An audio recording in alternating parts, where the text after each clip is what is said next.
Parents, welcome back to sugar plum. मैं हूँ बिंदिया। क्या आप अक्सर परेशान रहते हैं कि आपके बच्चे के पेट में कीड़े हो चुके हैं, उसे कैसे निकाला जाए? क्या कोई होममेड रेमेडी है उसको निकालने के लिए, या फिर डॉक्टर जो अगर देता है कोई दवाई हमें वो खिलानी चाहिए कि नहीं खिलानी चाहिए? इन सब सवालों के जवाब आपको मिलेंगे इस वीडियो में, तो आप प्लीज़ ये वीडियो एंड तक देखिएगा क्योंकि लास्ट में हम बात करेंगे होममेड टिप्स की। So let's start with the video, but उससे पहले आप सबसे रिक्वेस्ट है कि प्लीज़ मेरा चैनल सब्सक्राइब कीजिए for getting notifications on new video. आपको हम बता दें कि बच्चों के पेट में कीड़े होना बहुत कॉमन प्रॉब्लम है, specially the ones who are crawling, क्योंकि वो कुछ भी खाना या सॉलिड फूड या पानी पीना कुछ भी अगर टच करते हैं, बहुत सारी मिट्टी में खेलते हैं, तो वो कीड़े आपके हाथ में, आपके मुंह में, आपके पाँव पे कहीं से भी रह सकते हैं। आपको ये बता दें कि पिन बॉम्ब्स, जिन्हें हम पेट के कीड़े बोलते हैं, जो कि छोटे छोटे विगली स्मॉल वाइट कलर के होते हैं, बच्चों के बॉडी के बाहर एटलीस्ट 3 हफ्ते तक रह सकते हैं। लेकिन अगर वो अंदर चले जाते हैं तो आप बच्चों के इंटेस्टाइन्स, लार्ज इंटेस्टाइन में जाके जो फीमेल पिन बॉम्ब्स होती हैं वो वहाँ पे अंडे देती हैं, और यूजुअली वो अंडे रात को देती हैं क्योंकि उस टाइम बच्चा सो रहा होता है, जिसकी वजह से बच्चे को बहुत ज़्यादा इरिटेशन, प्रॉब्लम, क्रैंकीनेस, ये सब होता है। अब आपको बताते हैं कि वर्म्स कैसे बच्चे के पेट में आते हैं।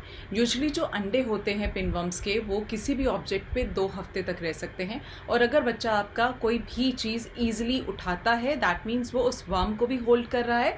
लाइक टॉवल भी हो सकता है, टॉय भी हो सकता है, या कभी कभी अपनी वो मिट्टी में उंगलियां डाल के अपने मुंह में डाल लेता है।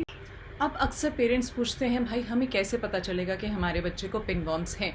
यूजुअली आपका बच्चा अगर इन्फेक्टेड हो जाता है पिन वर्म से, तो उसे रात को सोने में बहुत दिक्कत आएगी, वो बहुत ज़्यादा फसीनेस दिखाएगा और हमेशा अपने एनल रीजन पे वो खुजलाता रहेगा।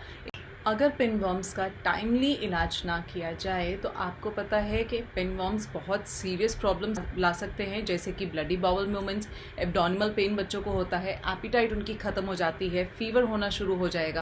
Pinworms can cause nausea and vomiting in rare cases, but it can only happen if there are too many pinworms in the intestines. So इसीलिए आपको अगर एक भी लक्षण दिखता है या एक भी सिम्टम दिखता है तो प्लीज़ फटाफट जाके आप डॉक्टर को दिखाएं। नाउ पेरेंट्स पूछते हैं कि भाई हम डायग्नोस कैसे करें, हमें कैसे पता चलेगा कि बच्चे के पेट में पिनवर्म्स हैं कि नहीं है? तो आप सिंपल 3 तरीके हैं जिससे आप पता लगा सकते हैं कि आपके बच्चे को पिनवर्म्स हैं। अगर वो बहुत ज़्यादा खुजलाता है, क्रैंकी है, भूख बंद हो चुकी है, तो पहला तरीका है कि आप सिंपल पिनवर्म को देखने के लिए आप एनल एरिया में फ्लैश लाइट से देख सकते हैं। आई वुड रिक्वेस्ट कि आप फ्लैश लाइट मॉर्निंग में देखें, क्योंकि रात को अगर फीमेल ने एग्स वहाँ पे दिए हैं तो वो सुबह प्रॉपर एग्स दिख सकते हैं। सेकेंड थिंग, आप एक टेप लीजिए और जेंटली उसे एनस वाले एरिया में प्रेस कीजिए। ट्रांसपेरेंट टेप लीजिएगा, ये याद रखिएगा, जिसमें उसके जितने भी एग्स होते हैं उस एरिया में वो चिपक के बाहर टेप पे आ जाएंगे। So this is also known as a scotch tape test. You can take that sample to your child doctor, और वो आगे टेस्ट बताएगा कि क्या करना है। तो ये 2 तरीकों से आप बहुत अच्छे से बच्चों का डायग्नोस कर सकते हैं। Now let's talk about the treatment for pinworms in babies.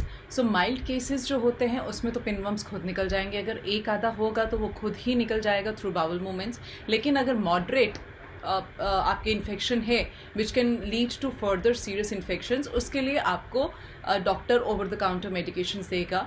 वो मेडिकेशन आपको एक बार लेनी है, उसके बाद डॉक्टर रिपीट मेडिकेशन देगा। पिनवर्म्स इन्फेक्शन इज़ वेरी कंटेजियस, सो एक के साथ साथ वो पूरी फैमिली को भी हो सकता है। Once the treatments are given, you may find worms in little one stool, यानी कि जब भी वो पॉटी करेगा तो उसके आपको पॉटी में पिनवर्म्स दिखेंगे।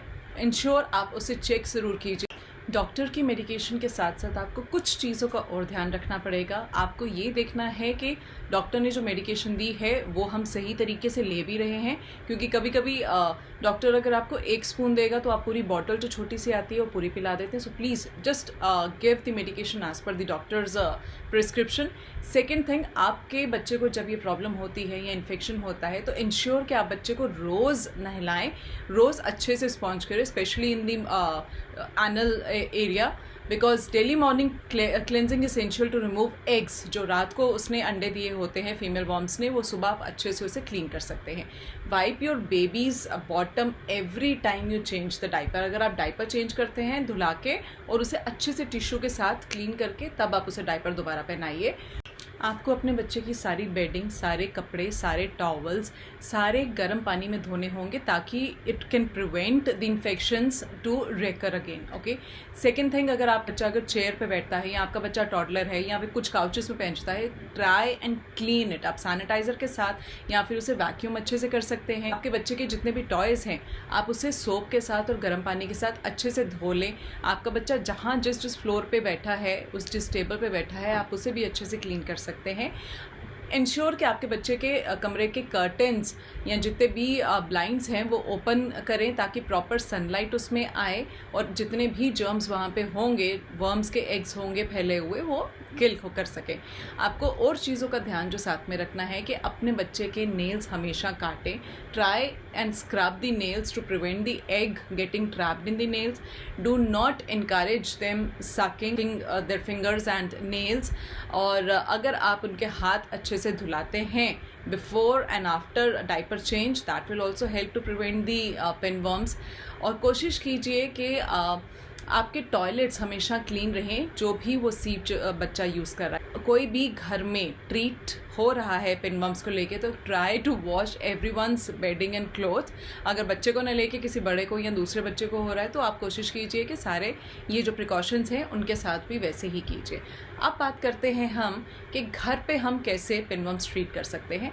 ये मैं वो चीज़ें बता रही हूँ जो हमारी दादी नानी यूज़ करती थी। सबसे पहले तो वो गार्लिक बहुत ही इफ़ेक्टिव रेमेडी मानती थी, बिकॉज गार्लिक बहुत ज़्यादा स्ट्रॉन्गली एंटी बैक्टीरियल और एंटी फंगल प्रॉपर्टीज़ होती हैं इन नेचर। सो इसीलिए हमारी दादी नानीज हल्का सा गार्लिक काट के बच्चों के खाने में देते थे या फिर गार्लिक का पेस्ट बना के वैसलिन में इंक्लूड करके उनके बम्स में और जो उनके प्राइवेट पार्ट्स है वहाँ पे लगा देते थे, so that eggs can be killed. जो दूसरा रेमेडी यूज़ होता था that was combination of castor oil and coconut oil. उनको मिक्स करके बच्चों के वही प्राइवेट पार्ट्स के आगे पीछे लगा दे ताकि एक तो वो फैले ना, स्प्रेड ना हो, दूसरा जितने भी वहाँ पे अंडे होंगे वो सारे के सारे हैच ना हो बल्कि मर जाए। आई होप आपको मेरा ये वीडियो पसंद आया होगा, और अगर पसंद आया है तो प्लीज़ लाइक कीजिए, और अगर लाइक किया है तो प्लीज़ शेयर कीजिए उन मॉमीज़ के साथ जिनके बच्चों को ये प्रॉब्लम है। Follow me on my social handles also. I am on Instagram, I am on Facebook also. I have my own community on Facebook which by the name of sugar plum community. So sugar plum on Facebook पे मैं बच्चों के पूरे mental और physical health के बारे में बताती हूँ, और कम्युनिटी पे मैं मॉम्स के पूरे मेंटल और हेल्थ प्रॉब्लम्स बताती हूँ। So please do like me there also, do follow me there also. Thank you very much. Bye bye.